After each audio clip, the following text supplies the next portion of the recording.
de comprendre que on amène un déséquilibre au niveau de l'humain. Ouais. Puis on lui dit ce qui existe aujourd'hui, ben ça n'existera plus demain. Puis chaque humain vit ce déséquilibre-là de manière différente. Et le changement aujourd'hui, il est plus de cette manière-là psychologique, émotionnelle pour chaque personne. Fait que c'est de comprendre. Puis pour Josiane, pour Ariane, pour Ève, ben ça va être des déséquilibres différents.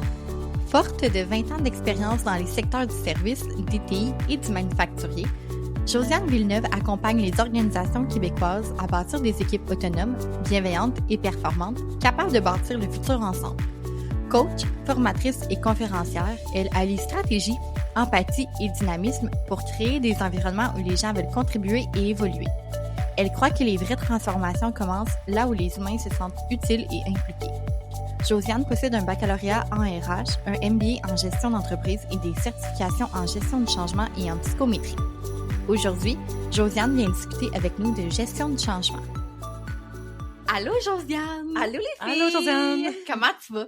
Je vais super bien. Oui? Ouais, la route c'est bien fait. Ok. Il pleut, mais Ouais. c'est pas grave. Non. On est ensemble ce matin, c'est Oui. tout le temps Ouais, le c'est fun. ça. Je suis vraiment contente de te revoir. Nous autres, on s'est croisés. Ben, on s'était vus à mon travail. Ouais. On s'était vus au congrès RH. Fait que là, on se voit ici. Fait que c'est vraiment le fun, on dirait. Je trouve ça le fun de comme d'avoir ben en fait de rencontrer des gens, mais après ça que tu sais notre univers nous ramène tout le temps en fait à collaborer ou à se Ouais. revoir dans d'autres contextes. Fait que je trouve ça vraiment le fun d'entretenir Ouais. ces belles relations-là. Fait que je suis très contente que tu sois là. Moi Ouais. aussi, je suis contente d'être ici. Ben nous, on se connaissait Merci. pas, mais c'est la première fois qu'on se voit. Ouais, ouais. Mais on Fait dirait que j'avais l'impression de te connaître. On s'est tellement envoyé de courriels. Ben oui, on s'est tellement écrit. Ouais, c'est ça. que, ouais. Mais ces réseaux sociaux aussi, on se on se suit. côtoie C'est sans ça. se connaître. C'est ça. On a l'impression qu'on se C'est connaît. ça, exactement. Ouais, mais là, on se connaît pour vrai. C'est ça le pouvoir des réseaux sociaux un peu aussi. C'est comme, on a un lien, puis quand on se voit, ben, c'est comme, j'ai l'impression de te connaître Il est déjà. déjà fait un peu. C'est ouais. ça, ouais, la glace est comme brisée déjà, fait que Ouais. c'est vraiment le fun. Ouais, On a vraiment. beaucoup de gens en commun qu'on connaît, fait qu'on dirait qu'on se connaît par interposition. Ouais. là. Ouais, c'est Personne interposée. Ouais, Ouais, exact. On connaît Ouais. déjà tous ses secrets. Oh! Non, tu vas non, mais tu vas nous en parler un peu plus aujourd'hui. Ouais! Des détails croustillants. Ouais, c'est ça. Fait que, ben, avant qu'on commence justement de parler de gestion du changement, qui est le sujet principal de l'épisode, on aime toujours ça, savoir un peu qu'est-ce qui a amené les gens en fait à faire ce qu'ils font aujourd'hui. Fait que qu'est-ce qui t'a amené finalement à t'intéresser au domaine des ressources humaines, puis plus spécifiquement à la gestion du changement. Ouais. Hey, ça, c'est une bonne question, les filles. Je vais essayer de pas prendre trop de temps, mais moi, j'ai un parcours très éclectique, là. Ok. J'ai étudié très jeune en musique. Quand j'étais petite, je faisais de la musique au secondaire. Puis, je suis allée au conservatoire de musique de Chicoutimi. Moi, je suis originaire du Saguenay. Puis, ce que je savais pas, c'est que quand tu vas au conservatoire, les cours que tu fais sont reconnus au niveau collégial. Okay. Fait que quand je suis arrivée en sciences nature au collégial, quand je suis sortie de là, j'ai eu un double deck en sciences de la nature et en musique. Oh, Ouais. wow! Mais moi, mes parents non plus avaient pas, genre, computé ça. Fait que je suis partie de là. J'ai pas continué en musique parce que la musique, c'est un milieu qui était particulièrement difficile. Tu sais, tu travailles beaucoup, soir, week-end, énormément d'heures de pratique et tout ça. Puis j'avais fait sciences nature, fait que comme toute étudiante à ce moment-là qui est allée voir un orienteur, il m'avait orientée vers le génie chimique. Fait que j'étais allée en génie chimique à Polytechnique de Montréal. Ah ouais! Ah, ouais. J'ai fait 2 ans, puis j'étais comme... Qu'est-ce non. que je fais là? C'était trop rationnel, Ouais, trop c'est- conceptuel, trop carré pour moi. Puis là, j'enlève rien aux ingénieurs Non. de ce monde, mais c'était vraiment pas Pour toi. pour moi. Ouais, Avec ouais. mes traits de personnalité, ça fitait pas. Ouais. Fait que là, j'ai décidé d'aller en technique de biotechnologie au Collège Antique. J'ai fini en biotech parce que j'ai vraiment comme... Moi, je m'intéresse beaucoup à la science, à l'humain, à la psychologie. La biotech, tu sais, t'as des cours en immunologie, en santé de l'humain, tout ça.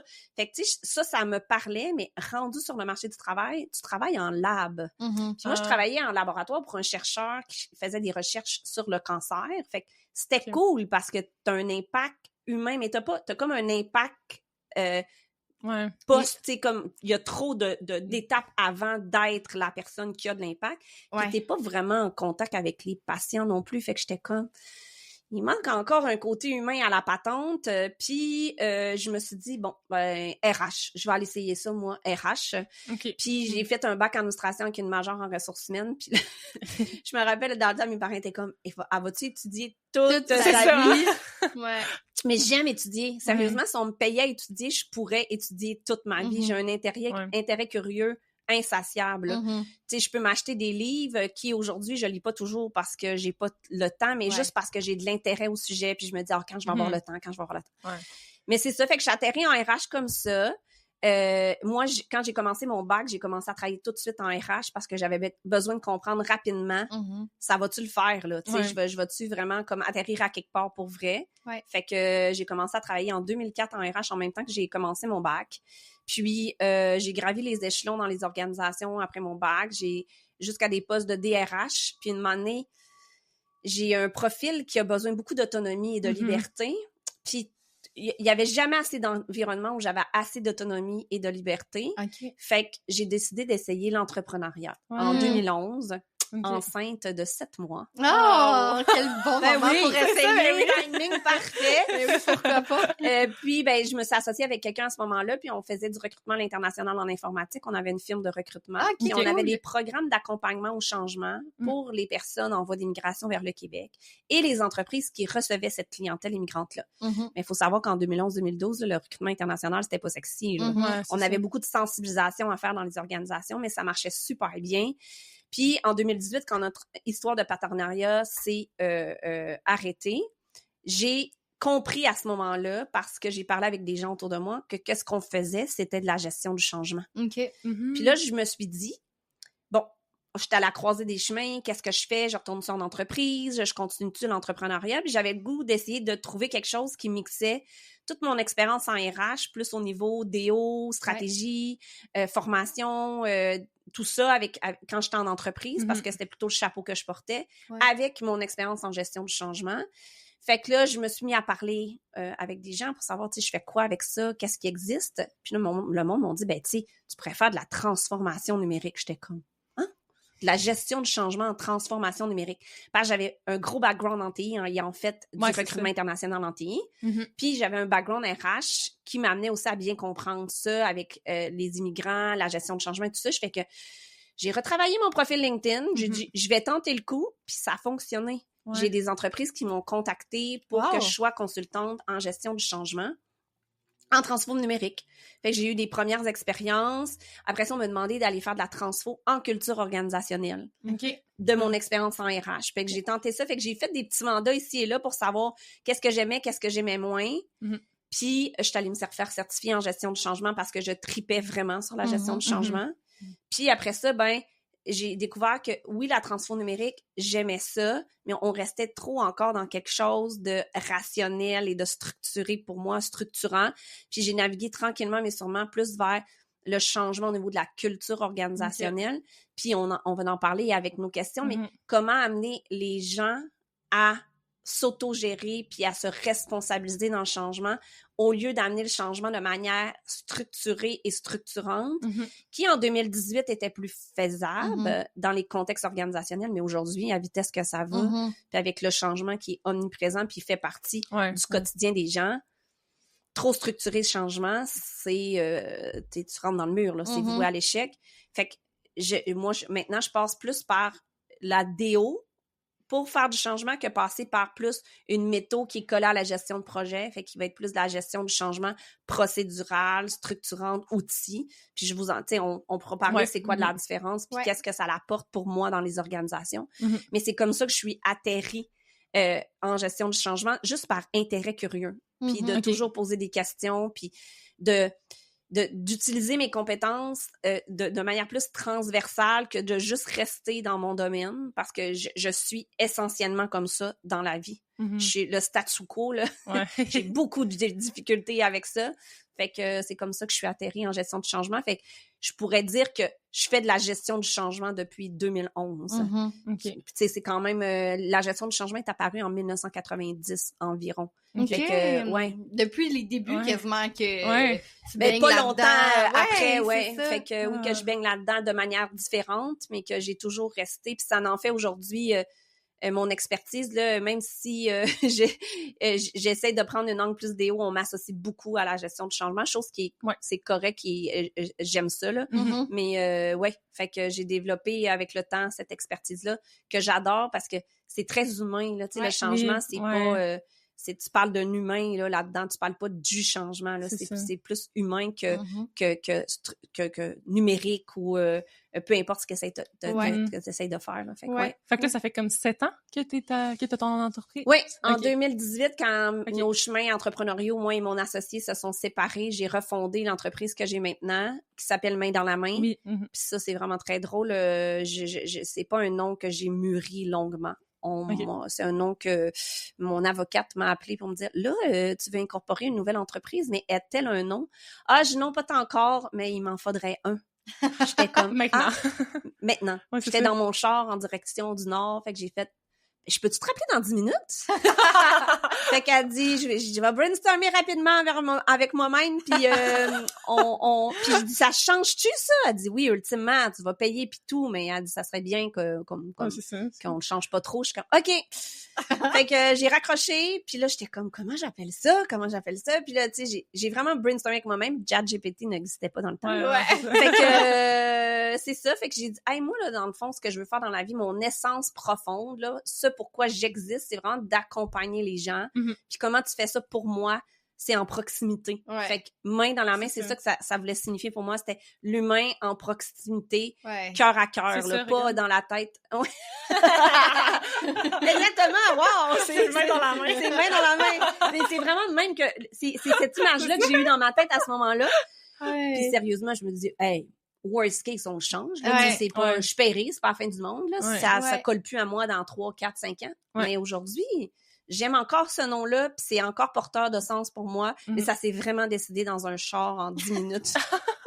Mais ça fait une belle anecdote. Oui, mon avocate qui était, il faut que tu aies un nom, mais j'étais comme, pourquoi j'ai comme pas réfléchi à ça, moi, tu sais, comme. Mais non, j'avais pas réfléchi à ça. J'étais comme. Mais ça fait une belle anecdote. Puis, justement, ben, tu sais, on en parle un peu. Est-ce que tu peux nous définir concrètement, c'est quoi la gestion du changement? Ça, c'est une bonne question. En fait, si on y va, parce que, pour moi, il y a 2 niveaux de gestion du changement. La gestion du changement dans le savoir-faire, donc la structure, le processus et les outils. Fait que quand on est là, la définition de la gestion du changement, c'est de faire passer les gens d'une situation actuelle à une situation désirée. Puis l'écart qui existe entre ces 2 situations-là s'appelle le changement.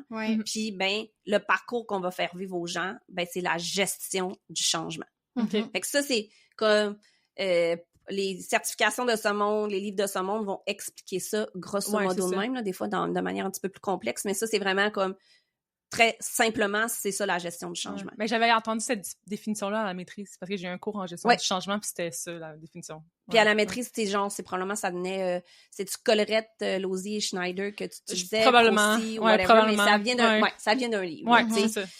Ça, c'est la définition que la plupart des gens connaissent et qu'aujourd'hui appliquent probablement encore dans les organisations. Puis moi, c'est là que je mets un bémol, parce que on ne peut pas toujours structurer, séquencer, faire... Puis là, c'est là que quand on parle de gestion du changement de cette manière-là, on parle d'analyse des parties prenantes, d'analyse d'impact, de stratégie de gestion du changement, de plan de formation, de communication, de mobilisation. Mais aujourd'hui, là, tu fais ça à tous les changements qui existent dans les organisations de manière opérationnelle et stratégique, c'est sûr que tes gens vomissent. Ouais, c'est ça. Où ils se disent, OK, la gang, on n'a pas le temps de faire ça, là. Comme c'est trop. Puis là, ça devient une charge énorme. Puis ça, on est là.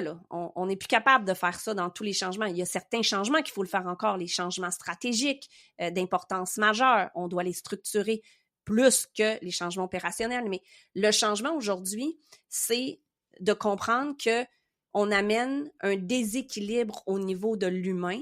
Puis on lui dit, ce qui existe aujourd'hui, ça n'existera plus demain. Puis chaque humain vit ce déséquilibre-là de manière différente.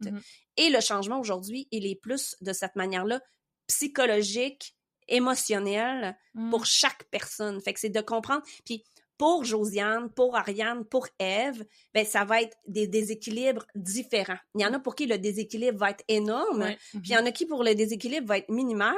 Puis ces gens-là, souvent, vont regarder les autres et vont dire « Mais my God, c'est intense son affaire, tu sais, il exagère, c'est pas si pire que ça, on va s'en remettre. Ouais, c'est ça. » Ben le déséquilibre pour ces gens-là, il est minimal. Mais, puis ça, c'est très individuel. Et aujourd'hui, on doit voir le changement plus de manière individuelle, où on va parler de responsabilisation, d'imputabilité, là, tu sais, ces grands mots-là qu'on entend. Beaucoup d'organisations veulent responsabiliser, rendre imputable leurs gens, mais c'est par là qu'il faut qu'on passe, pas par état actuel, état désiré, parce qu'on s'intéresse pas à l'humain dans ce temps-là. On s'intéresse au contexte, on s'intéresse au changement, on s'intéresse à la situation. Mais la personne qui va passer entre les deux, c'est l'humain. Fait qu'il faut partir de l'humain. Fait que c'est là qu'on va parler de développement des compétences en gestion du changement, développement des compétences d'autogestion, d'autorégulation, gestion du stress, gestion des émotions, compréhension de mes besoins, de comment je les communique à mon supérieur immédiat, comment je fais ça avec mes collègues. Parce que c'est pas vrai de dire un gestionnaire, là, il sait tout puis il est capable de gérer tout. Ça. Moi, je dis souvent aux gens, ton gestionnaire ne sait pas ce qu'il sait pas. Ouais, c'est ça. Fait que ton déséquilibre, là, il ne sait pas comment il est gros. Fait qu'avant d'y communiquer, il faut que tu le comprennes. Puis quand les gestionnaires, ils sont ouverts à ça, ils vont comprendre que, OK, hey, c'est intense, mon changement, là. J'avais pas perçu ça. Moi, mon déséquilibre en tant que gestionnaire, il est gros de même. Mais là, mes employés, c'est gros de même. Fait qu'ils le comprennent, puis là, c'est là qu'ils peuvent discuter avec la haute direction, qui peuvent ralentir certaines choses, prioriser certaines choses. Fait qu'on est là aujourd'hui. Avant de parler de situation actuelle à situation désirée, il faut comprendre que le changement, la gestion du changement, c'est la gestion des déséquilibres humains, chez l'humain, qu'on amène avec le changement. Puis aujourd'hui, ils sont multiples. Fait qu'on est tout le temps en train de déséquilibrer les gens. C'est comme si tu les mettais sur une planche de surf, là.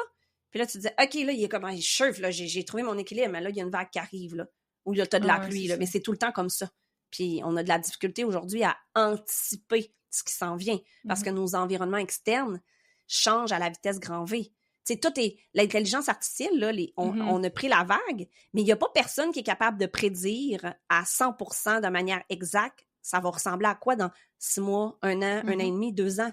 Fait qu'on est dans beaucoup de volatilité. Tu sais, t'as le VICA de ce monde, là, on le vit à vitesse grand V aujourd'hui. Là. Ça, c'est très déstabilisant. Là. Mais est-ce que c'est encore de bord d'actualité de parler de gestion du changement ou c'est plutôt gestion des humains qui vivent? T'sais, parce que, comme tu dis, il y a la situation ou le contexte, dans le fond, qu'est-ce qui est montré, par exemple, à la maîtrise et tout ça.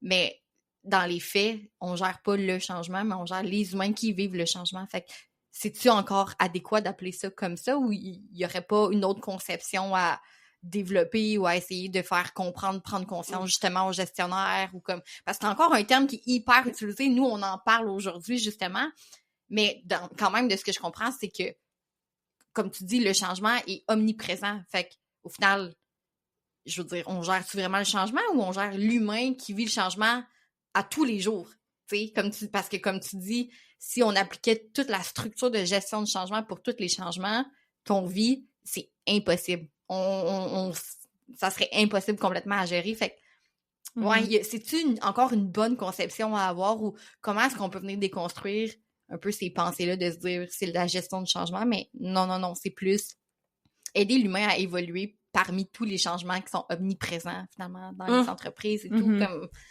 C'est une très, très bonne question, puis j'ai jamais aimé le terme gestion du changement, parce que quand tu entends gestion, on va me gérer. Puis il n'y a pas un être humain qui aime ça se faire gérer. Tu sais, si on revient aux besoins de base, là, tu sais, si on prend les besoins de genre, les 3 besoins, l'autonomie, là, ça en fait partie. Puis tu sais, je pense qu'on fait déjà peur à l'humain en appelant ça gestion du changement. Puis surtout que le changement aussi, ça a une connotation négative. Là. C'est pas on évolue vers quelque chose de meilleur, c'est ça. On change. On change. Des fois, ça peut être justement la perception de ce mot-là peut être autant comme cool, c'est le fun le changement, comme il y en a d'autres, c'est comme merde, j'aime vraiment pas ça changer. Fait qu'encore là, tu sais, un changement devient très subjectif, comme tu le disais, mais tu sais, plutôt que d'évoluer, on dirait qu'il y a comme une connotation un petit peu plus optimiste, si je peux dire, là. Fait que... Tout à fait, mais tu sais, je pense que, tu sais, si on revient en arrière, là, la gestion du changement elle a vu le jour vers comme les années 1990, OK? Puis je pense que à ce moment-là, pour lui donner ses notes de noblesse puis sa crédibilité, on a attaché ça à la gestion de projet beaucoup. Fait qu'on a appelé ça la gestion du changement. Puis on l'a séquencé avec la gestion de projet. C'est pour ça qu'on appelle ça analyse des parties prenantes, analyse d'impact. On l'a séquencé en mode gestion de projet. Puis, tu sais, dans les années 1990, 2000, 2010, ça faisait son sens. Puis, je pense qu'on a appris de ça. On a appris que oui, c'est vrai, dans le changement, il y a beaucoup de choses humaines qui changent. Il n'y a pas juste le processus, l'outil, l'environnement. Il y a l'humain aussi qui change. Fait qu'on a appris ça. Mais je pense qu'aujourd'hui, on doit vraiment se questionner. Doit-on faire la gestion du changement telle qu'on le faisait au début? Je pense que pour certains changements, oui. T'sais, on est plus aujourd'hui, je pense, avant, on était dans 80% de structure, d'outils, de processus, puis 20% d'humain, de soft skills, de savoir-être dans le changement. Puis aujourd'hui, je pense qu'on a inversé la vapeur. On est plus dans 80% de savoir-être, donc de comportemental, d'apprendre, de développer des agents de changement, des gens qui sont sensibles à leur stress, à qu'est-ce qui vient déclencher leur stress dans le changement, dans l'évolution aussi. Je pense que tu as mis un bon terme. C'est les évolutions qu'on tente de faire. On veut pas changer pour changer puis changer pour pire. Non. C'est sûr que dans certains changements, il faut être lucide et transparent. C'est pas toujours, moi, quand on parle de système, des fois, les gens ils disent hey, c'est plus compliqué de faire aujourd'hui ce qu'on fait qu'on le faisait dans nos autres méthodes. Oui, mais oui, c'est plus compliqué, mais on donne plus de visibilité sur les données. Fait qu'on est capable de les utiliser pour aller chercher différentes clientèles, pour faire plus d'argent, pour. Fait que, tu sais, des fois, oui, il n'y a pas toujours 100% de positif dans le changement. Il y a des employés qui ont des perceptions plus négatives avec raison, mais je pense qu'il faut les expliquer, ça. Le pourquoi, là, le sens, là. Ça, là, oui, quand c'est négatif, il faut expliquer pourquoi. L'humain, il va l'accepter que la situation est moins le fun. Mais si tu expliques pourquoi, il va comprendre. Tu sais, des fois, je dis aux gens, pensez à votre vie personnelle. Tu sais, quand t'étais... Je vais prendre un exemple de mon matin, moi, ce matin. Mon fils était supposé aller à vélo à l'école. Je me lève, il pleut. C'est un changement, là. J'avais pas prévu ça, moi, dans mon horaire, là. Mais... vu que, là, j'ai donné 2 options à mon fils, puis il a préféré que j'aille le porter, mais pour ça, on partait plus tôt, puis il arrivait plus tôt à l'école.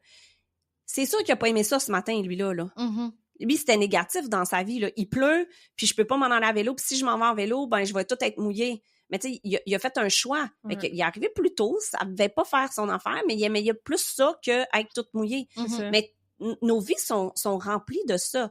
Fait que, tu sais, quand tu dis à quelqu'un, oui, le processus va être plus complexe, il va te prendre plus de temps, mais au final, ça va nous donner la possibilité d'avoir une meilleure visibilité sur des données, d'embaucher des gens qui fitent mieux avec le poste, d'aller chercher de la clientèle différente, qui sont plus collés avec notre offre de service. Quand tu leur expliques ça, il n'y a pas un être humain qui va te dire de manière consciente, non, je ferai pas ça. Ouais, c'est ça. Tu sais, faut pas se lever le matin en disant que tous les êtres humains de ce monde ne veulent pas changer, qu'ils sont négatifs, puis que les gens... C'est pas vrai. Non, il y a une minime partie des gens qui sont comme ça dans la vie. Puis est-ce que tu penses que les entreprises... Y a-t-il encore beaucoup d'entreprises aujourd'hui qui prennent pas le temps d'expliquer les raisons pourquoi? Puis c'est pour ça aussi que j'imagine que les gens vont résister un petit peu plus que si tu prends le temps d'expliquer. Là. Oui. Puis ça, c'est un enjeu énorme, le temps là, dans nos organisations. Tu sais, moi, la raison de pourquoi on fait pas les choses, la plupart du temps, c'est on n'a pas le temps. On n'a pas le temps. Mais une manière, il faut que tu fasses un pas de recul puis que tu regardes la situation en face puis dire, bon, j'ai tant de nombre d'humains dans mon organisation pour faire tant de travail. Qu'est-ce qui est prioritaire? Qu'est-ce qui va avoir plus d'impact? Comment on peut séquencer les choses, qu'on les mette? Tu sais, la stratégie de ralentir pour mieux avancer. Aujourd'hui, là, on est rendu là. Puis il y a beaucoup d'entreprises, je pense, qui l'ont compris. Puis ceux qui résistent, ben, je pense que c'est des entreprises qui vont vivre des difficultés énormes dans les prochains mois, années. Parce que l'humain, tu sais, on a beaucoup d'enjeux de santé mentale dans nos organisations. On a beaucoup d'épuisement professionnel. Puis je pense que c'est parce qu'on oublie des fois que le temps, c'est figé dans le temps. On a tous 24 heures dans une journée, 7 jours dans une semaine, 30 jours dans un mois, 365 jours par année. Quand tu ailles au Dollarama, au Walmart, à l'épicerie, ça s'achète pas du temps. La chose qu'on a en quantité renouvelable, c'est notre énergie. Fait que si tu optimises pas l'énergie de tes gens dans ton organisation, en priorisant certaines choses, en ralentissant d'autres pour faire de l'espace mental, pour pas trop venir les chercher émotionnellement puis que ça draine ces gens-là, si tu n'optimises pas l'énergie de tes équipes, tu n'y arriveras pas. Parce que l'énergie, c'est quelque chose qui est renouvelable. Puis quand tu la préserves correctement, quand tu permets aux gens d'arrêter, de ralentir, de prendre un pas de recul, de se reposer, de se ressourcer, ben ils vont revenir beaucoup plus performants. Puis peut-être que quelque chose qui leur tentait pas v'là 2 mois, ils vont clencher ça en une demi-journée parce qu'ils ont l'énergie pour pouvoir le faire. On oublie ça dans nos organisations. Puis comment... Tu sais, je suis certaine que vous le voyez, le présentéisme, là, c'est une plaie dans nos organisations, puis je pense que c'est à cause de ça. On oublie d'arrêter de gérer du temps puis de gérer de l'énergie. L'énergie de nos équipes, mentale, émotionnelle et physique. Tu sais, avec le virtuel, là, on bouge plus. Ouais, c'est ça. Tu sais, dans une journée, là, 25-30 ans, là, quand tu travaillais au bureau, là, tu te levais pour aller te chercher un café, tu te levais pour aller aux toilettes, tu te levais pour aller fumer à l'extérieur, tu te levais, tu avais du mouvement. Aujourd'hui, combien de gens restent assis devant leur ordinateur 4-5 heures de temps, alignent les meetings back-à-back et oublient d'aller aux toilettes puis de chercher un verre d'eau? Puis il y en a aussi qui... Puis tu sais, je le vois aussi dans l'organisation où je travaille, mais tu sais, il y en a beaucoup qui prennent pas le temps de dîner, de prendre leur pause aussi et tout ça. Fait que tu sais, encore une fois, tu sais, c'est les meetings, mais en plus, quand que j'ai l'opportunité de prendre ma pause, c'est-à-dire de dîner, ben il y en a qui le prennent pas non plus. Ouais, c'est ça. Puis ça, tu sais, là, je vais dire un gros mot, là, mais c'est de la pleine conscience, dans le sens où faut que chaque individu soit responsable de son énergie, puis qu'il y ait une conscience que même s'il est assis devant son ordinateur 5 heures de temps non-stop, il sera pas plus performant. Puis tu sais, les recherches de Sonia Lupien l'ont démontré, prendre 1 minute de pause par heure travaillée, ça fait du bien au cerveau, ça diminue le stress, puis ça te crée un espace mental pour pouvoir continuer. Puis là, on parle pas de 15, 20, 30 minutes, là. Mais les gens oublient de faire ça. Moi, combien de fois des clients rentrent en virtuel avec moi? « Hey, Josiane, ça dérange-tu? Je prends 2 minutes pour aller aux toilettes. Ça fait comme 3 meetings back-à-back que j'ai, puis j'ai pas eu le temps d'aller aux toilettes. » Ben, vas-y. Ouais, c'est ça. Ça devrait pas exister, ça, dans nos organisations. Puis ça, ben, je pense que ça l'aide pas les gens à être prédisposés à vouloir changer ou à évoluer. Puis avoir un état d'esprit positif et agréable à propos des changements. Parce que, justement, ils sont pas là mentalement et émotionnellement. Ils sont drainés. C'est ça. Puis tantôt, tu mentionnais responsabilisation, agent de changement. Est-ce que ça peut faire partie de stratégies pour comme impliquer plus les gens, puis aller, je sais pas, leur donner de l'énergie au niveau de comme du changement, tu sais? Moi, je pense qu'effectivement, les organisations doivent s'intéresser à développer leurs gens pour qu'ils soient des agents de changement. Puis être un agent de changement, là, c'est être capable de reconnaître ses besoins, gérer son stress, gérer ses émotions. Puis quand on a compris ça, capable de les communiquer à notre supérieur immédiat, à nos collègues. Là, tu as des vrais agents de changement. Des agents de changement qui sont responsables de, moi je dis toujours, gère ta fougère. Fait que chaque employé a une imputabilité, une responsabilisation dans le changement, puis c'est ça, c'est de s'auto-gérer en premier. Okay. C'est sûr que le gestionnaire a une plus grande responsabilité, parce que lui, quand ça se passe pas, cette autogestion-là, bien, il doit amener ses employés à comprendre que c'est important, leur poser des questions, les soutenir, les rediriger vers les ressources humaines, tu sais, leur donner le moyen de devenir de meilleures personnes dans le changement, parce que les gestionnaires, des fois, on oublie, là, mais ils n'ont pas, tant qu'à moi, un rôle de résultat. Il y a un rôle de moyen. Ils doivent donner les moyens à leurs employés, à l'organisation, d'atteindre des résultats.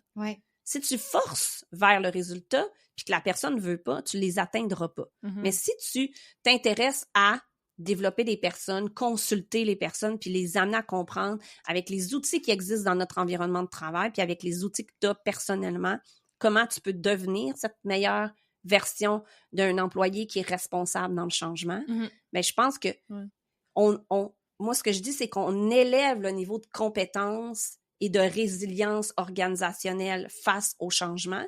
Fait que tant que tu amènes des changements plus stratégiques, volumineux, puis tu essaies de structurer, les gens sont momentanément beaucoup plus ouverts et disposés à recevoir ça parce que tu as élevé ces compétences-là. Puis ils ont développé cette résilience-là. Je dis souvent, le changement, c'est comme un muscle. Tu peux pas demain matin te lever pour aller courir un marathon. Non. Ouais. Ceux qui le font, On sait pas comment vous faites. mais ils font partie d'un faible pourcentage de la population. Ouais. Ça existe, là, mais de manière générale, il n'y a pas personne qui va se lever disant, mais ceux qui s'intéressent à courir des marathons vont se mettre un plan d'entraînement, vont consulter des coachs, vont vouloir parler de nutrition, de sommeil, ils vont devenir plus conscients de qu'est-ce qu'eux ont besoin. C'est pas tout le monde qui a besoin de nutrition pour faire des marathons, mais il y en a qui en ont besoin. Pas tout le monde qui a besoin de dormir 8-9 heures par nuit. Il y en a qui ont besoin de juste 4-5, non, comprendre ses besoins. Puis pas les mêmes objectifs aussi, au final. Exact. Puis s'entraîner. Mais tu sais, si moi, je m'entraîne, là, puis je cours tout le temps entre 7 et 12 kilomètres, puis je fais ça 2-3 fois par semaine, puis là, tu me dis une année, hey, Josiane, viens-tu, on va courir un 15. Qu'est-ce que je vais dire dans ma tête? Ah, mais je cours 12. Je vais être capable de courir 15. Ouais. Puis les 3 derniers, au pire, je marcherai. Au pire, je dirais que ça va trop vite. Au pire, je vais avoir du soutien, tu sais. Mais ma tête se dit, je suis capable. Exactement. Puis ça, là, l'élément capable de changer, là, le cerveau, c'est hyper important pour le cerveau. D'observer dans son environnement qu'il y a des gens capables d'évoluer dans le changement, de travailler avec le changement. Puis tu sais, quand on dit, là, il y a des gens qui sont plus réfractaires ou réticents, mais quand on leur démontre qu'il y a des gens capables de changer, puis quand ils sont pas capables, on les soutient, bien ceux qui sont plus réticents, ils vont faire comme, OK, ça le fait. Je vais m'essayer, je vais tenter, je vais y aller à mon rythme. Et là, c'est là que l'autonomie revient, le sentiment de compétence et l'affiliation sociale. Ouais. L'autre, là, ben, d'avoir une gang, de dire, gars, ça le fait, là, comme ça te tente-tu, je vais t'aider.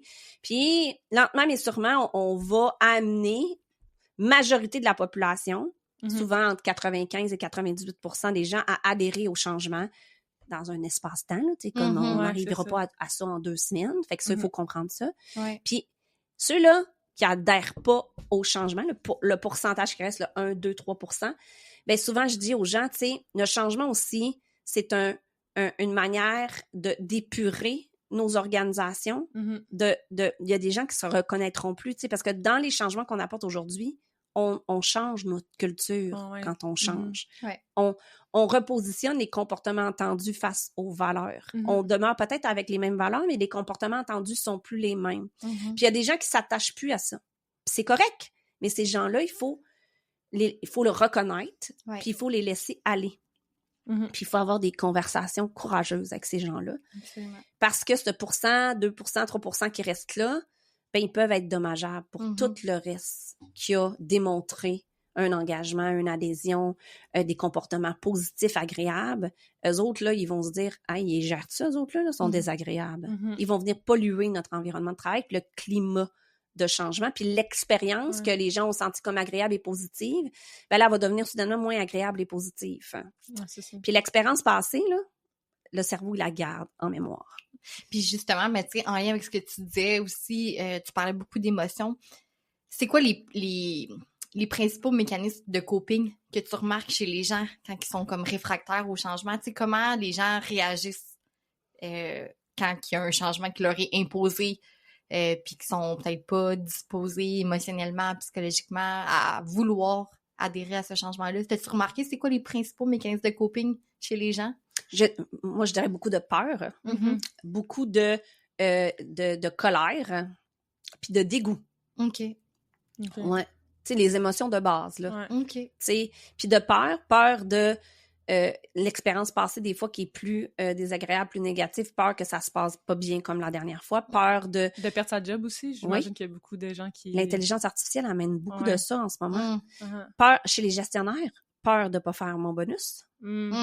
Parce que quand on ralentit les troupes, on peut avoir des impacts momentanés sur les résultats, sur la vitesse à laquelle on fait les choses. Donc, ils nomment pas toujours de manière transparente, là, mais il y a cette peur-là. Peur de mon quotidien va changer. tu sais, ce que c'était facile pour moi, puis que c'était comme un peu routinier, puis c'est comme du beurre dans le poêle, là, mais là, ça sera plus ça, tu sais. 80% de ma job était ça, mais là, je sais plus. Fait que peur d'être dans le déséquilibre trop longtemps. De la frustration, de la colère, parce qu'on le voulait pas, on comprend pas, on n'est pas prêt à.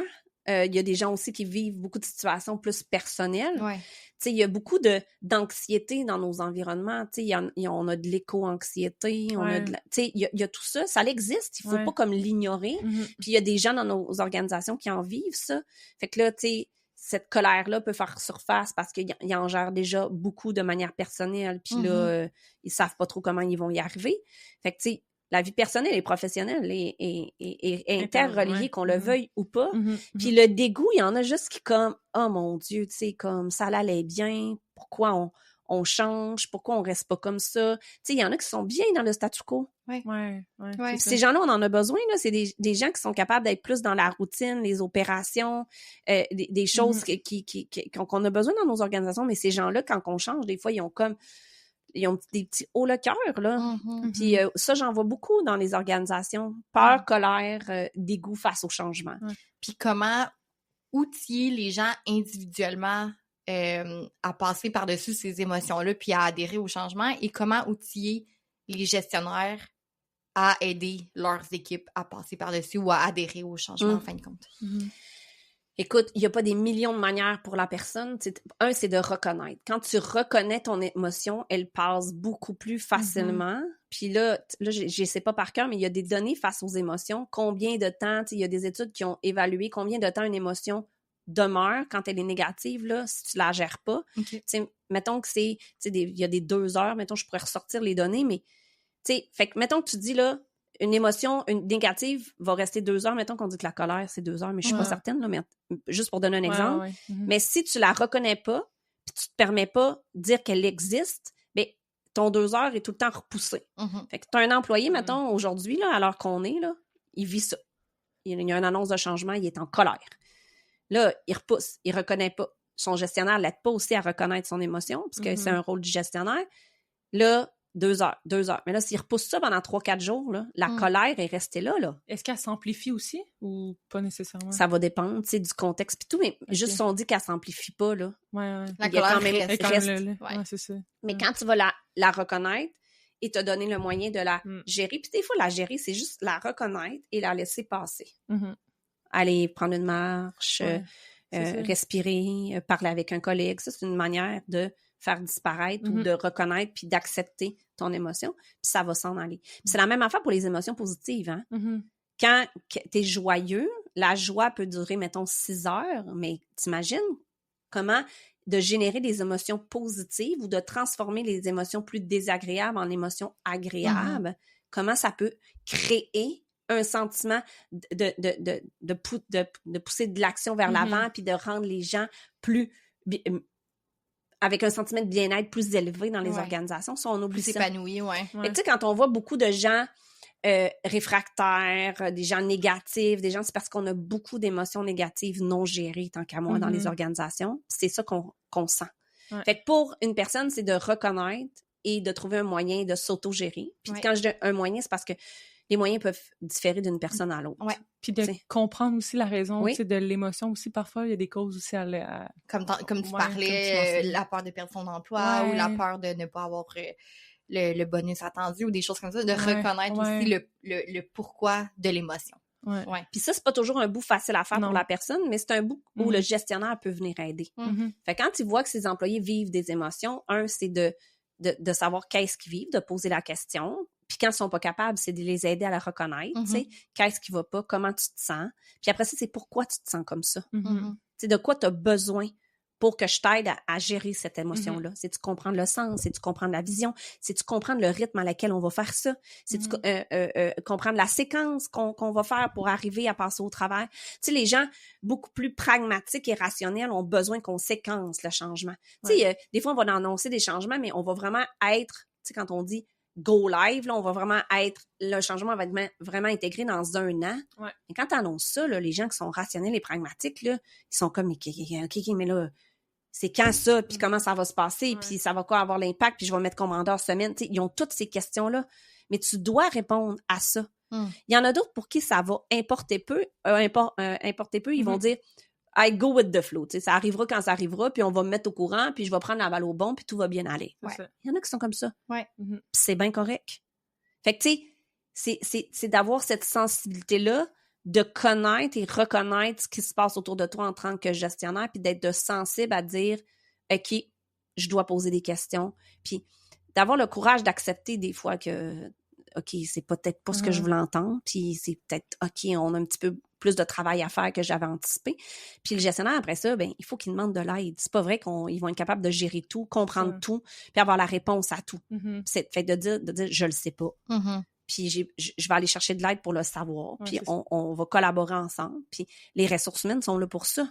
Puis les ressources humaines, quand ils le savent pas, ben ils peuvent aller voir la haute direction. Puis la haute direction, quand elle le sait pas, ben il y a des acteurs externes qui peuvent aider aussi. Fait que tu sais, il y a toujours cette cascade-là. Puis tu sais, je pense qu'il faut, les gestionnaires, il faut qu'ils apprennent. Moi, je dis toujours que la responsabilité numéro 1 des gestionnaires en période de changement, c'est de demander de l'aide. C'est pas vrai qu'ils sont capables de tout faire, puis ils ont réponse à tout. Puis qu'ils vont être capables d'aider et de soutenir et de donner les moyens à tous les employés dans leurs équipes. Il y en a pour qui ça va être plus facile, puis il y en a qui vont faire comme « Oh, ça, c'est un gros morceau pour moi. Je suis pas capable de gérer ça tout seul. » Mais pourquoi tu penses que, justement, les gestionnaires ne demandent pas de l'aide? L'ego. Moi, je pense qu'il y a beaucoup d'ego là-dedans. Tu sais, il y a des gestionnaires qui ont grandi par le savoir-faire. Beaucoup. En manufacturier, on a beaucoup de ça. Puis, quand t'es bon dans ce que tu fais, on reconnaît ta compétence, puis t'as grandi, puis t'as gravi les échelons, que ça soit verticalement ou transversalement, peu importe.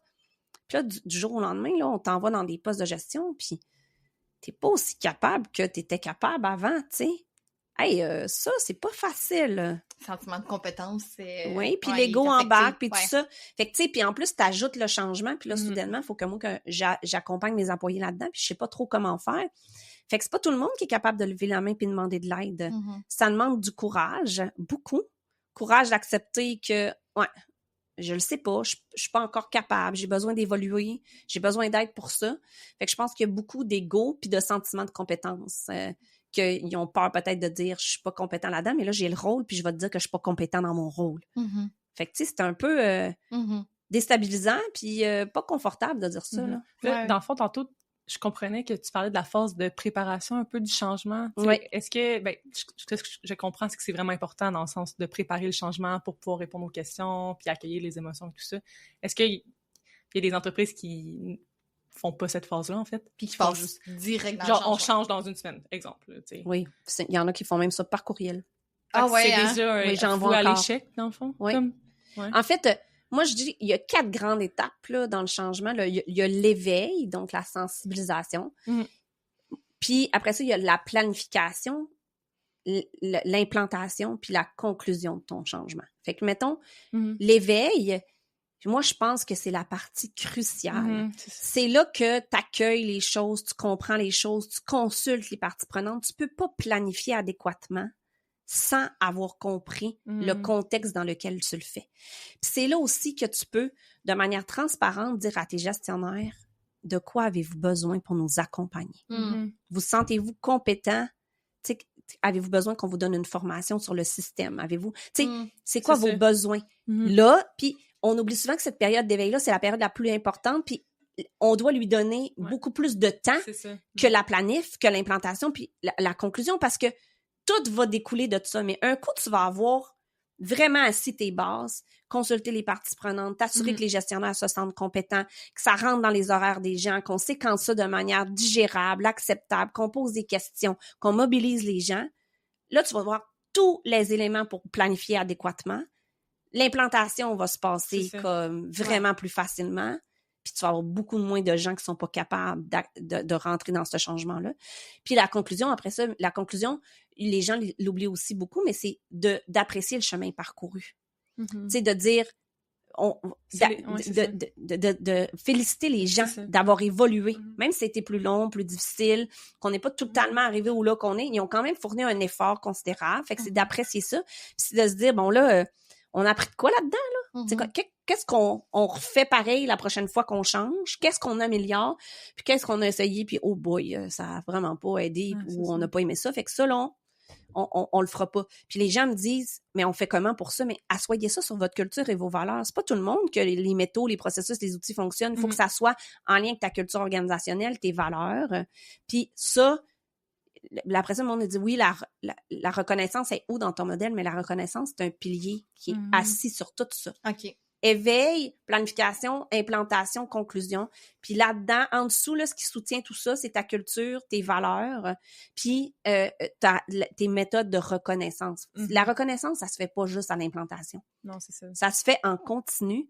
Puis quand je dis la culture, là, puis les valeurs, ben moi, la culture, pour moi, c'est 4 choses. C'est les valeurs, les comportements entendus, le langage commun et partagé à propos du changement, puis on n'a pas tous le même langage. Puis aussi, il y a le leadership là-dedans. Donc ça, c'est les éléments de ta culture qui font en sorte que ton changement va fonctionner adéquatement.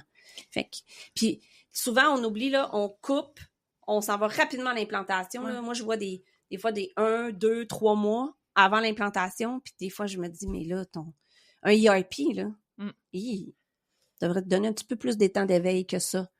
Puis de vérifier, tu sais, comment on va rentrer ça. Tu sais, puis là, on va aller dans la technicalité des changements, mais je veux dire, d'analyser tes processus qui vont rentrer dans ton ERP, puis de consulter les parties prenantes qui les font au quotidien, ces processus-là, là.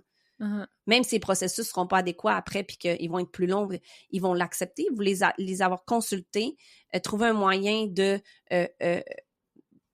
faire un équilibre entre le système et ce qui existe déjà dans l'organisation. Ils vont savoir auto-former parce que vous voulez leur avoir expliqué le système puis le processus, puis ils vont vous avoir fait des suggestions. Puis quand vous êtes arrivé à la formation puis l'implantation, le gros morceau de la pilule va être déjà passé. Puis pourquoi tu penses que les gens, ils skippent un peu cette étape-là d'éveil? Est-ce que c'est parce qu'ils sont pas au courant peut-être de l'importance? Ouais. Parce qu'on en parle aujourd'hui pour un peu comme expliquer à quel point c'est important. Ça, c'est une très bonne question, mais moi, de ce que je vois, je pense que on est tellement en réactivité aujourd'hui de nos environnements parce qu'il y a un volume important que la proactivité, c'est très, très difficile. Tu sais, quand tu fais un éveil puis une bonne planification, ça prend beaucoup de proactivité. Puis, je ne sais plus si on fait autant de planification, tu sais, mettons qu'on s'assoit puis on dit, OK, qu'est-ce qu'on veut faire comme changement cette année? Comment on va séquencer ça? Comment qu'on devrait, tu sais, de dire, OK, on va commencer ça à ce moment-là, ça à ce moment-là. Puis après ça, d'aller consulter les parties prenantes pour se dire, ça fait-tu du sens ce qu'on a imagé, tu sais, ou pas, puis de réajuster? Mais ça va tellement vite que des fois, on n'a pas toujours le temps de ramener ça à tes objectifs stratégiques. On avance dans le changement sans trop se poser des questions. Puis quand ça fonctionne, puis que les résultats financiers sont là, même si ça n'a pas... on les impacts plus négatifs, plus désagréables, ils vont remonter vraiment plus tard. Tu sais, on va avoir les résultats maintenant, financiers là, mais tu sais, fait que tu sais, je pense que ça aussi, il y a beaucoup de proactivité qu'on a la difficulté, puis on oublie d'attacher les changements aux objectifs stratégiques. Puis qu'est-ce qui est le plus négligé, l'éveil ou la conclusion? Ah, l'éveil. OK. Oui. OK. Mais la conclusion... Parce que moi, j'avais entendu parler de célébrer les petites victoires. Il faut que tu le fasses souvent dans tout ton processus de gestion du changement. Est-ce que ça rentre pas juste à la conclusion, en fait? Mais comme c'est tout le temps. C'est tout le temps. Tu sais, célébrer les petites victoires, là, tu sais, quand tes gens, à l'éveil, là, tu consultes les parties prenantes, puis que tu vois qu'ils collaborent, puis qu'ils te disent les vraies choses, puis qu'ils sont transparents, puis qu'ils nomment les aspects plus négatifs, les émotions plus désagréables, qui nomment vraiment les choses, là, tu les remercies pour ça, c'est du bonbon, là. Ils viennent de te couper, là, du délai, des budgets que tu t'aurais compris trop peu, trop tard, c'est ça, tu finis tout par tout comprendre. C'est ça qui est la fin, mais là, t'as des délais, après ça, t'as 2-3 choix, là. On augmente-tu le budget pour avoir plus de monde, pour aller plus vite, puis dégager nos personnes aux opérations dans le changement, là, ça va te coûter un bras et une jambe, là. Tu sais, le fiasco, ça clique. Là, on est là. Puis, tu dis, bon, ben, on va l'étaler dans le temps. Ça le fera pas, finalement, on vient de le comprendre. Fait qu'au lieu d'intégrer en 18 mois, on va l'intégrer sur 36 mois. Et boy, on est ailleurs, là. Fait que, tu sais, il y a toujours des solutions, mais avec un coût soit monétaire ou un coût humain. Ouais, c'est ça. Puis là, ce qu'on vient faire quand on fait ça, puis qu'on oublie d'éveiller, puis de planifier en conséquence la consultation des parties prenantes, ben on vient effriter la confiance. Ouais. Pas de confiance dans les organisations, qu'est-ce qu'on fait? On n'a pas de résultat. Puis quand on n'a pas de résultat, ben on a un coût financier important. Fait que si on veut venir pallier pour augmenter la confiance, ben on doit vraiment investir. Investir en développement des compétences, investir dans nos gestionnaires, investir. Fait que après ça, tu te dis, OK, mais pourquoi vous le faites pas?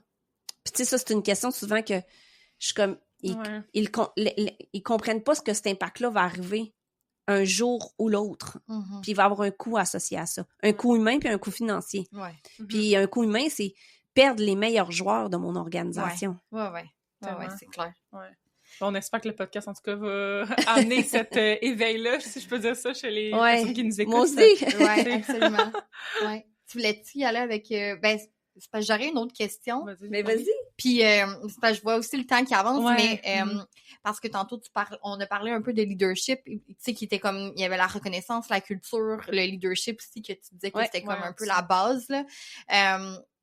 Je me demandais, en fait, si le rôle, par exemple, d'un leader informel a un impact, justement, tu sais, à aider les gens à comme plus adhérer, les employés qui sont plus réfractaires, comme on parle, tu sais, puis que, je sais pas, tu sais, je comprends que c'est un peu le rôle des gestionnaires d'aider les gens à adhérer au changement, mais est-ce que les leaders informels aussi, tu sais, qui sont au même niveau, finalement, que les employés, ben, ont un peu ce même rôle-là, finalement? C'est une très bonne question. Puis, tu me fais penser en me posant ta question. Tu sais, tantôt, quand on parlait de culture, dans la culture, il y a les rituels aussi. Les rituels communs, là. Mais pour revenir à ta question, quand j'ai nommé le leadership, là, pour moi, le leadership, c'est pas associé à un titre dans l'entreprise. Ouais, c'est ça. On doit développer le leadership organisationnel, là. Fait que tout le monde est capable d'être un leader. Tu sais, même nos enfants sont des leaders, tu sais, dans le sens où...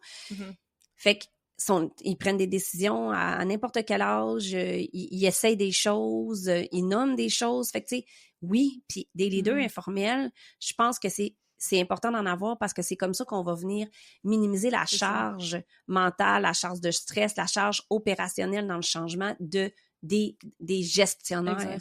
Puis un bon gestionnaire, pour moi, c'est quelqu'un qui est capable de développer ses leaders dans ces équipes-là pour qu'ils puissent développer cette confiance-là en ces personnes-là pour amener les gens à être capables de changer.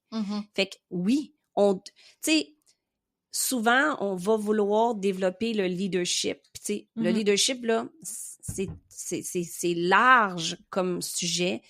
Puis on peut développer beaucoup de compétences dans le leadership. C'est de se dire quelles compétences on a besoin chez nos leaders puis qu'est-ce qu'on veut développer.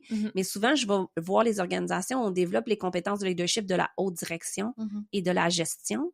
Puis tant qu'à moi, on devrait maintenant descendre une couche plus bas, trouver un moyen de développer le leadership chez tous nos employés. Un temps soit peu.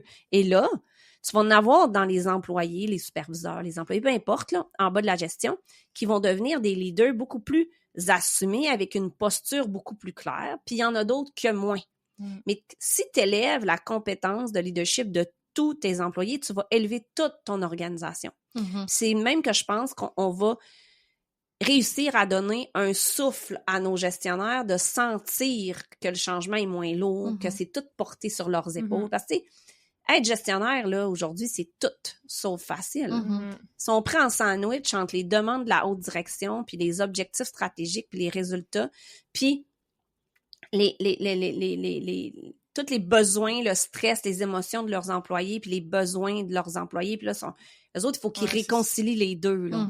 Fait que, tu sais, quand on élève le leadership organisationnel, mais je pense que on donne un break aux gestionnaires, on leur donne un espace pour pouvoir mieux gérer le changement, puis aussi à eux de s'auto-gérer. On oublie, là, que nos gestionnaires, là, avant de soutenir quelqu'un qui a besoin d'aide ou leur donner les moyens d'y arriver, il faut qu'eux se sentent bien là-dedans. Il faut qu'ils aient répondu à toutes les questions. Puis, tu sais, tantôt, la période d'éveil qu'on parlait, là, c'est pour permettre à nos gestionnaires de se sentir capables, solides, compétents dans le changement et avec le changement.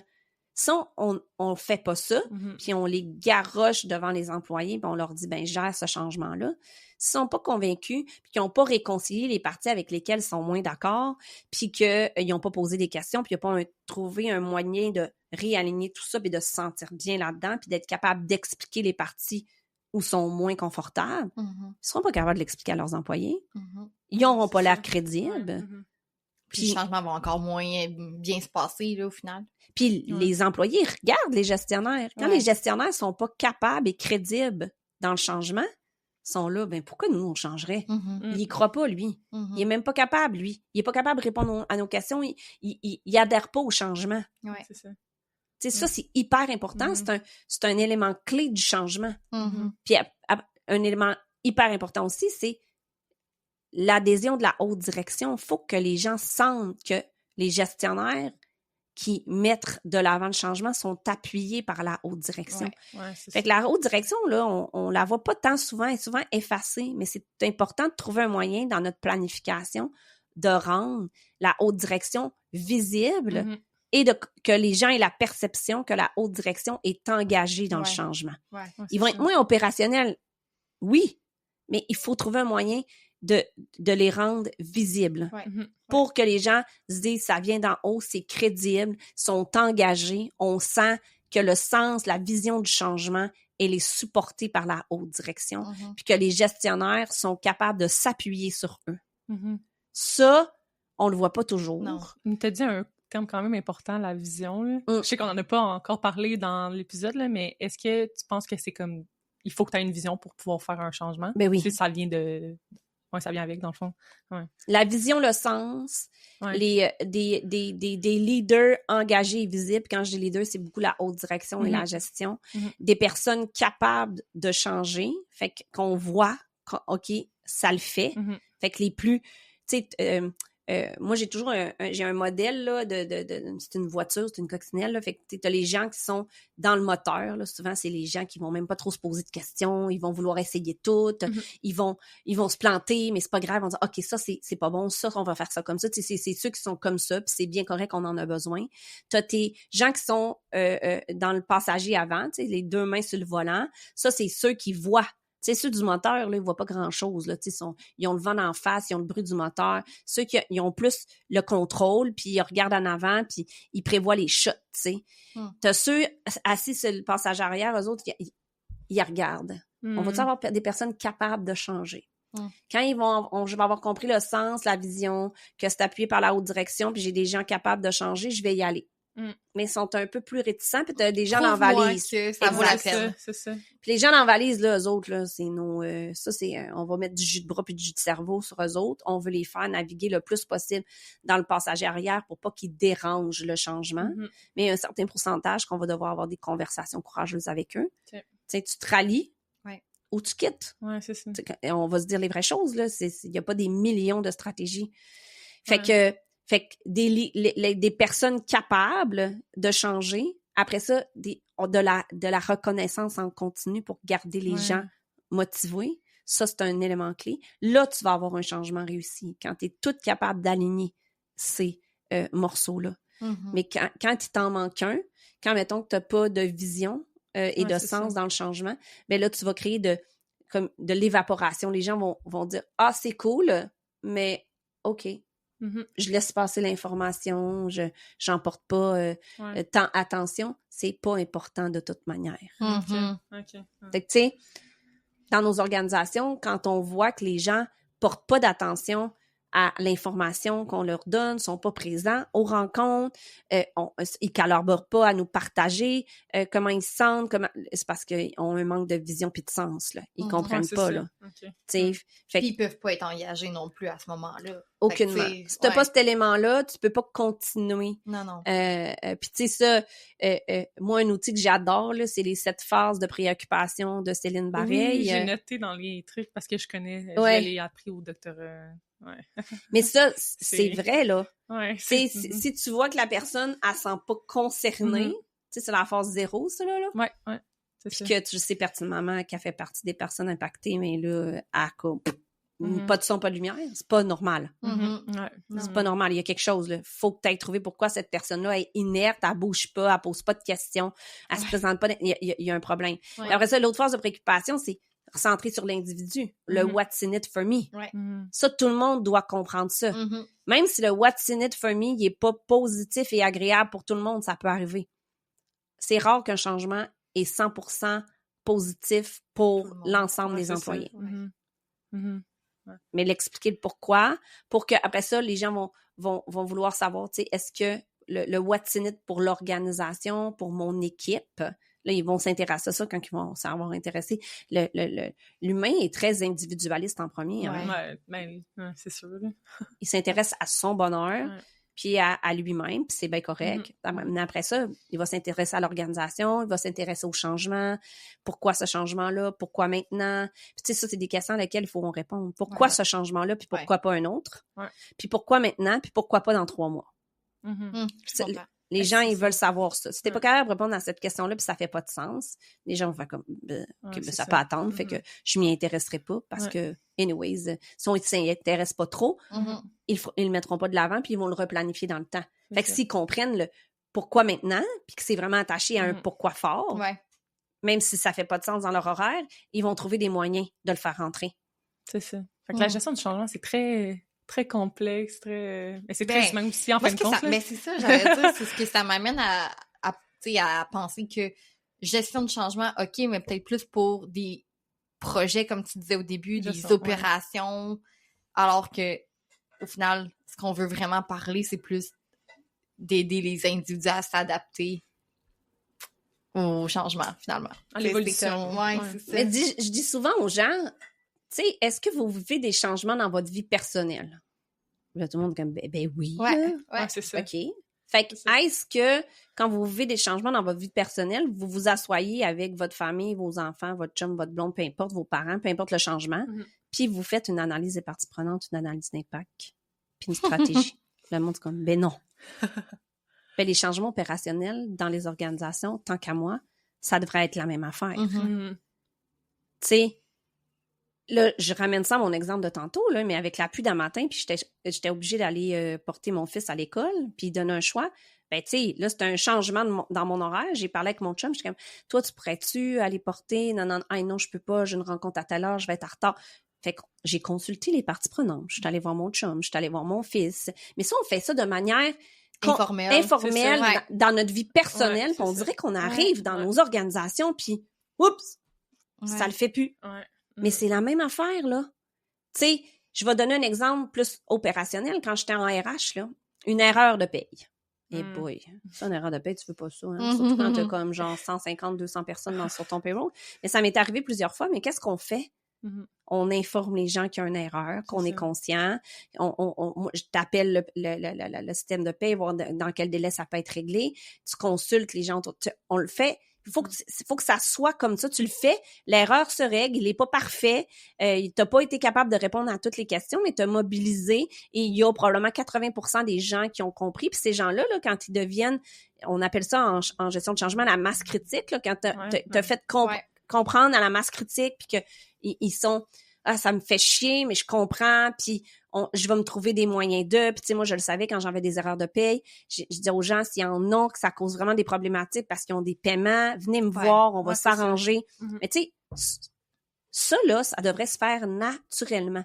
C'est pas naturel pour tout le monde, mais il faut développer cette compétence-là qui fait que même si ça soit vraiment jamais naturel pour quelques personnes, ben ils vont au moins avoir acquis certains comportements, attitudes et réflexes pour que c'est vrai, faudrait que je fasse c'est vrai, faudrait que je fasse ça. Puis ils ont des gens autour de eux qui eux c'est plus naturel, fait qu'ils vont les aider à.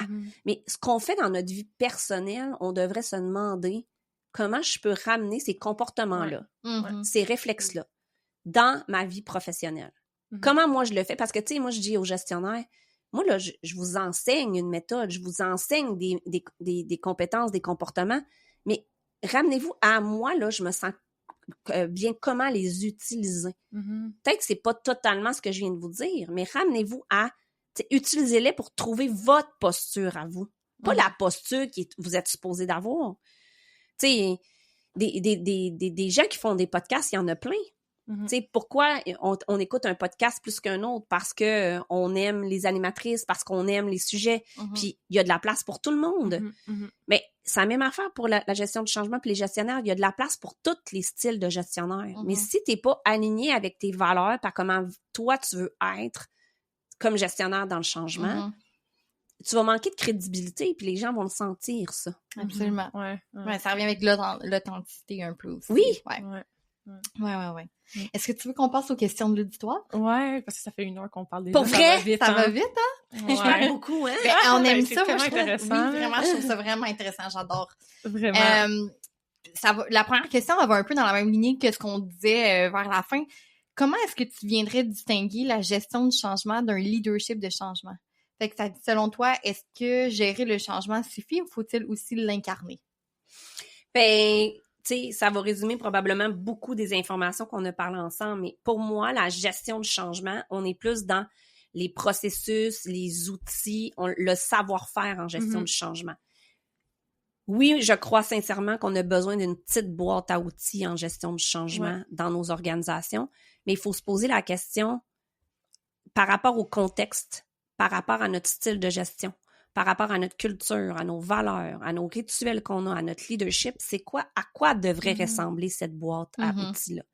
Si on essaie de prendre une boîte à outils qui existe déjà, puis on fait copier-coller, puis on essaie de l'utiliser tel quel, ça ne marchera pas. Il faut l'adapter avec notre culture, puis avec notre style de leadership, puis à qu'est-ce qu'on veut comme culture de changement dans notre organisation. Tu sais, fait que toutes les boîtes à outils, là, ProSci, peu importe, là, tu sais, celle de A+, avec Do It, Lausier, Schneider et Colruyt, je pourrais vous en nommer des millions, là, il y en existe des millions des outils en gestion de changement. C'est d'en avoir une, oui, mais de la coller à sa culture. Ça, c'est la gestion du changement. Le leadership de changement, ben, c'est de savoir comment l'utiliser, puis développer le savoir-être, puis le savoir-agir en contexte de changement. Fait que oui, savoir comment utiliser les outils, comment les adapter à son style de gestion aussi, puis de laisser l'autonomie aux gestionnaires, de leur faire confiance que c'est pas parce que l'outil est pas utilisé tel quel à 100% que c'est pas correct. Il y en a qui vont vouloir la modifier, puis leur permettre ça en autant que la grande vision, le grand objectif, le grand résultat, les délais sont rencontrés. Je pense qu'il faut donner notre confiance puis l'autonomie aux gestionnaires de dire, ben, tu sais, voici, puis maintenant, on fait confiance et on vous rend autonome dans ce changement-là. Parce que les changements opérationnels, ils n'ont pas tout le temps d'aller demander en haut là, comment ça se passe, cette affaire-là. Puis le savoir-être, mais c'est toutes les compétences qu'on a parlé aujourd'hui. L'authenticité, le courage, la vulnérabilité, la gestion du stress, des émotions, la compréhension des besoins, l'approche de coaching en gestion du changement, être un gestionnaire coach.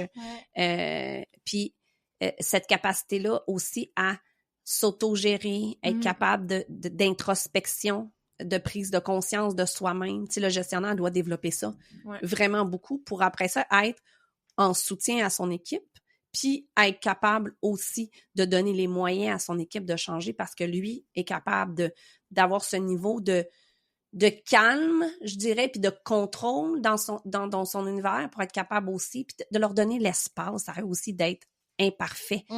Tu sais, on en parlait pas dans le podcast, mais quand je suis arrivée du co-développement, là, c'est une très belle manière de leur donner l'espace d'être imparfait avant d'être capable de soutenir, d'accompagner leurs employés entre eux. Puis là, on fait travailler l'intelligence collective, on minimise les silos, on est capable d'innover, de voir si notre petit coffre à outils, là, il est dû pour un revamp ou pas. Ça, là, c'est hyper important. Puis il y a très peu d'entreprises qui donnent ces espaces-là aux gestionnaires. Puis ça n'a pas besoin d'être des espaces internes, ça peut être des espaces externes aussi. Là. Il y a plein de places où les gestionnaires peuvent se déposer. Mais je le vois pour les RH, je le vois pour le marketing, je le vois pour les départements au service de l'organisation, mais je le vois très peu pour les gens opérationnels. Fait que créer cet espace-là, je pense que dans les années à venir, ça va être clé. Fait que là, on est dans le leadership de changement.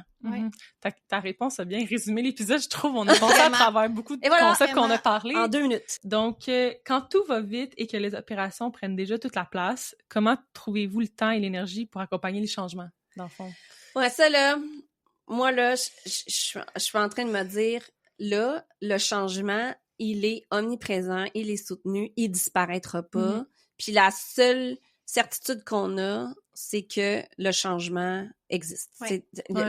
Le reste, là, il est pas mal volatile en ce moment, ambigu, tout le vu de cœur, là, il est là, OK? Fait que moi, je me dis, c'est à peu près le temps qu'on se pose la question, quel espace on met dans nos descriptions de postes, dans nos rôles et responsabilités au changement dans nos organisations? Il faut arrêter de penser là, que par magie, là, ça va se passer. Faut le mettre dans les descriptions de postes de tous et chacun. Okay. Des employés, des gestionnaires, de la haute direction. Il va avoir une forme différente dépendamment du rôle que tu as dans l'organisation, bien évidemment. Okay. L'employé puis le gestionnaire n'aura pas la même description de poste face au changement. Mais je pense que là, il va falloir arrêter de dire que tout va vite puis que c'est donc bien compliqué de gérer le changement puis avec les opérations puis on est trop chargé puis on va nulle part, là. Comme, il faut arrêter de se dire tout ça puis il faut se dire, OK, comment on fait pour y arriver? Ouais. Puis je pense que ça passe par mettre ça dans nos descriptions de poste, créer un vrai espace pour le changement. Puis là, après ça, on peut décliner ça dans toutes les sphères de notre organisation. Tu sais, quand on veut vraiment intégrer le changement dans notre culture, dans nos processus, dans nos outils, dans nos compétences, ben on peut aussi mettre ça dans l'appréciation de la performance annuelle, dans nos comportements entendus reliés à nos valeurs. Tu sais, on est rendu là, à se questionner, de le rendre, d'y donner une vraie place dans nos organisations. Sinon, là, on va toujours être dans le discours « J'ai pas le temps ». Ouais, c'est ça. J'ai pas le temps, mais ça, c'est comme dans notre vie personnelle. Ouais. Mais tu sais, moi, ce que j'ai appris aussi avec le travail, c'est que la gestion du temps, ça n'existe pas, c'est une gestion des priorités. Parce que, tu sais, le temps, comme tu disais tantôt, on a tout le même temps dans une journée, puis on a toutes des choses à faire, mais qu'est-ce qui est prioritaire? Fait que c'est une gestion des priorités.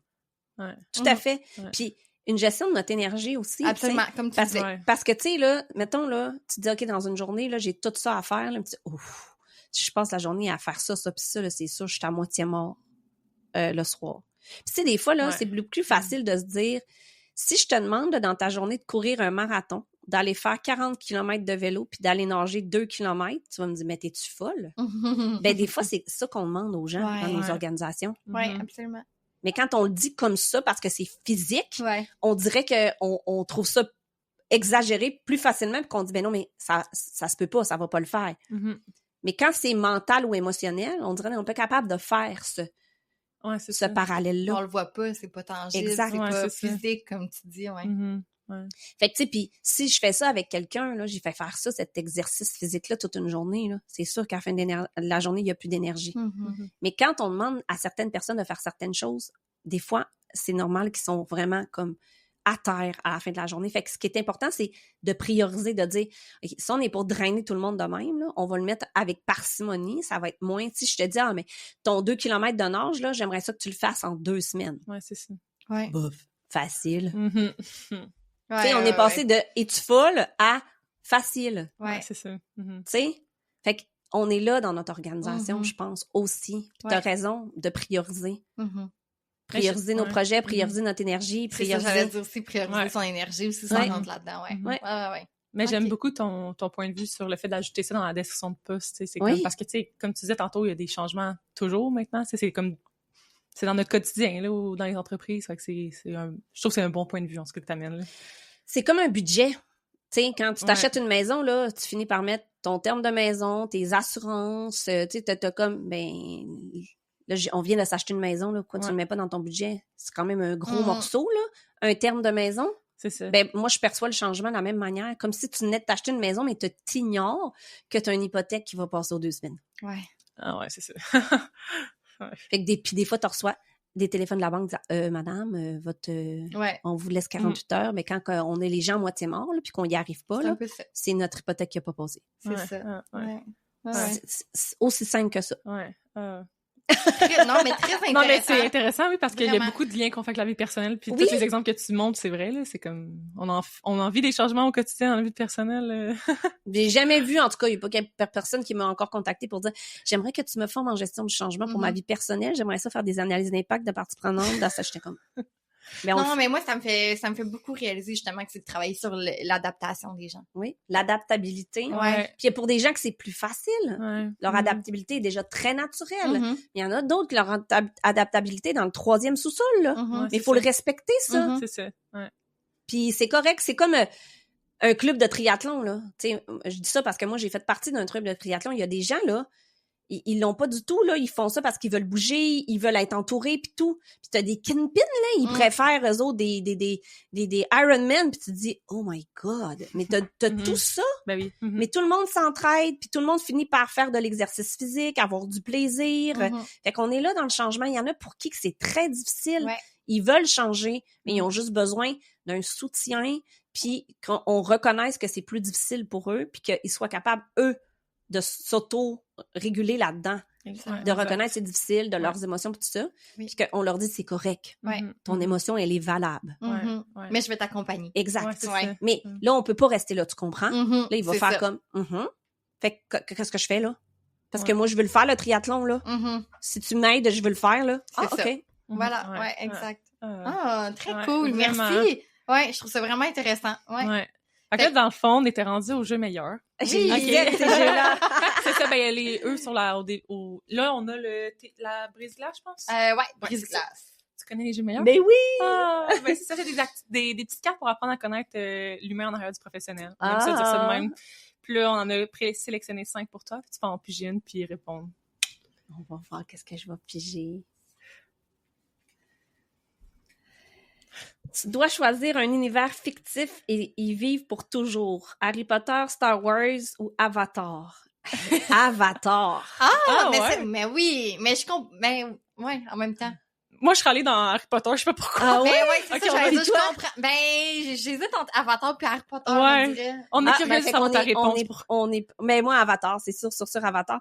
Star Wars, on n'a pas l'air les trois. Ouais, non, j'ai ça écouté m'intéresse. aucun film. Moi non là, plus. fait Je que, suis pas une fan de Star moi Wars. non plus. Moi non plus, je pense qu'on peut écouter aussi. Mon Bon, mari ok. et mon gars, oui. Puis là, moi, je suis comme... On va aller prendre une marche. Ouais. Mais Avatar, pourquoi? Écoute, je pense que je l'ai écouté 3 fois, ce film-là. Mm. Je suis vraiment comme intriguée, fascinée. Ouais, Tu sais, comme...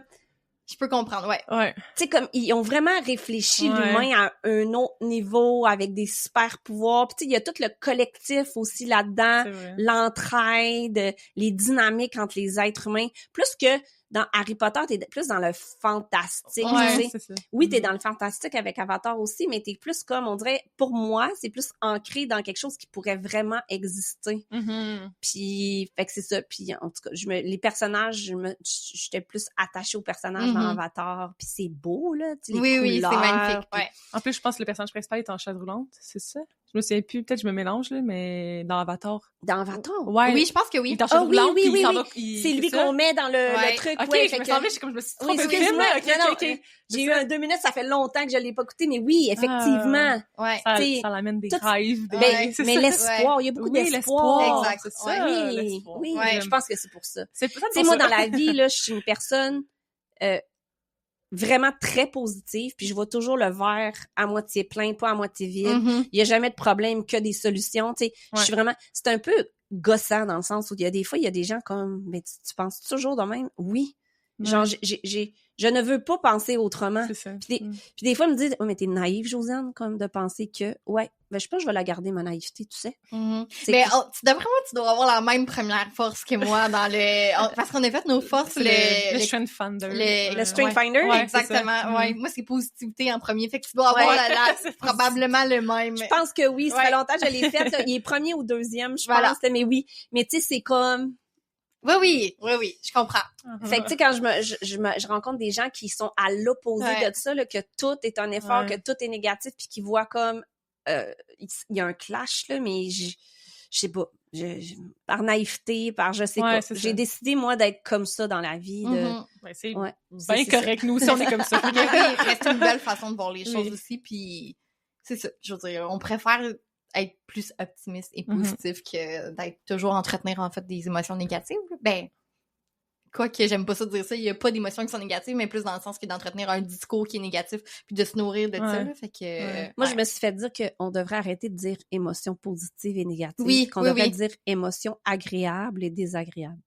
Ah, ben moi, je voulais juste dire émotion, point. Dans le sens que, comme, à mes yeux, puis tu sais, tu vois, je me suis surpris aussi en le disant, là, mais comme je pense pas qu'il y ait des émotions négatives ou... Mais comme... toutes les émotions sont valables. T'as le droit d'être frustré, t'as le droit d'être en colère, t'as le droit de tout dans la vie. Je pense que c'est juste qu'il faut que tu l'accueilles, que tu la gères, cette émotion-là, puis que les autres autour de toi te laissent l'espace de le vivre. Mais il n'y a pas de mauvaises émotions. Mais non, là, si je veux tu dire. vis une émotion, c'est parce que c'est une réaction à un besoin ou à une contrainte extérieure qui te fait vivre quelque chose. C'est une réaction, finalement. Fait que, toute réaction est valable. Là, fait que, bref. Ben, merci cas, encore. On pourrait encore parler longtemps sur les émotions. Fin de la conversation. Mais merci, Josiane. C'était vraiment le fun. C'était vraiment le fun. J'ai adoré mon moment avec vous deux. Merci, pareillement. Bye. Bye. Merci de nous avoir écoutés aujourd'hui. Si vous avez aimé l'épisode, n'hésitez pas à nous donner un 5 étoiles sur votre plateforme d'écoute et à nous repartager. Aussi, n'hésitez pas à nous suivre sur Instagram, LinkedIn et TikTok pour d'autres contenus en santé organisationnelle.